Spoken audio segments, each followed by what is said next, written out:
Okay, let's try a little thought experiment. One that's pretty fascinating. What if we could get two people in a room? Two minds that completely shaped how we see the future, but from totally different times. We're going to imagine a sit-down between a modern tech titan and a legendary science fiction author. And that raises a really powerful question, right? What actually happens when the person who is building our future meets the person who basically dreamed it up decades ago? And we're not just talking about cool spaceships here. This is about humanity, it's about technology, and where we're all headed. So, let's meet our two conversationalists. In one corner, you've got Robert A. Heinlein, an absolute giant of science fiction. His stories, they weren't just about aliens and ray guns. They were like blueprints for new societies, digging into the very idea of freedom and how we govern ourselves.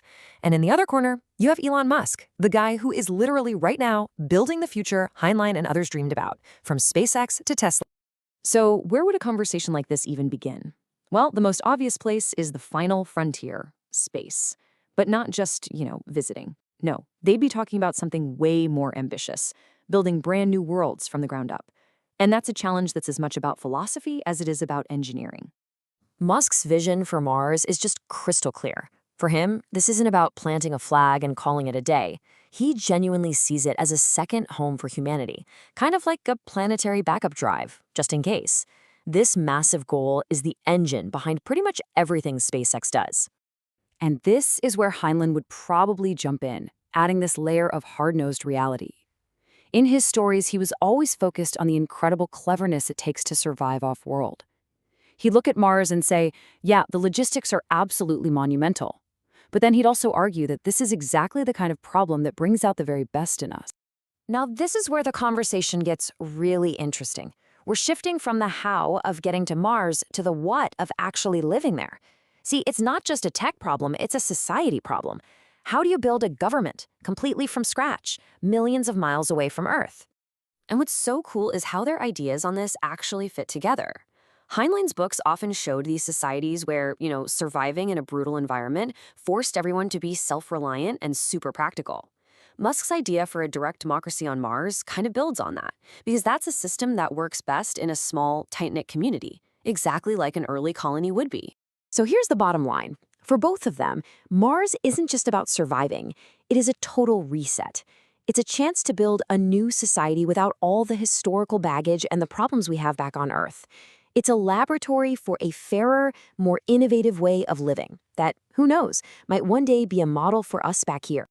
Okay, let's bring this conversation back down to Earth for a minute, because the next big frontier, it isn't out in space. It's the technology that's changing our world at lightning speed right now. And at the very heart of all that is the biggest game changer of all, artificial intelligence. And Heinlein just frames this perfectly. He saw this decades ago. Any powerful technology is a tool, and that tool can be used for amazing good or for terrible things. It can empower us, give us more freedom, or it can become a tool for control. That's the tightrope we're walking in the modern age. And Musk, as you probably know, is right there with him. He's been one of the loudest voices out there warning us to be careful with AI. He sees its incredible potential, for sure, but he also gets the massive risks if we don't get this right. For him, it's not about stopping progress. It's about steering it in a safe direction. But, Heinlein also gave us this other, more hopeful vision. In one of his most famous novels, this AI named Mike goes from being just a computer to a fully conscious being, and a critical partner to the colonists. It makes you wonder, right?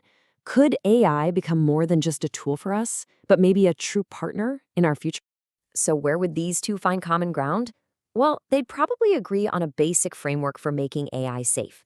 The absolute foundation would be making sure an AI's goals are lined up with our own.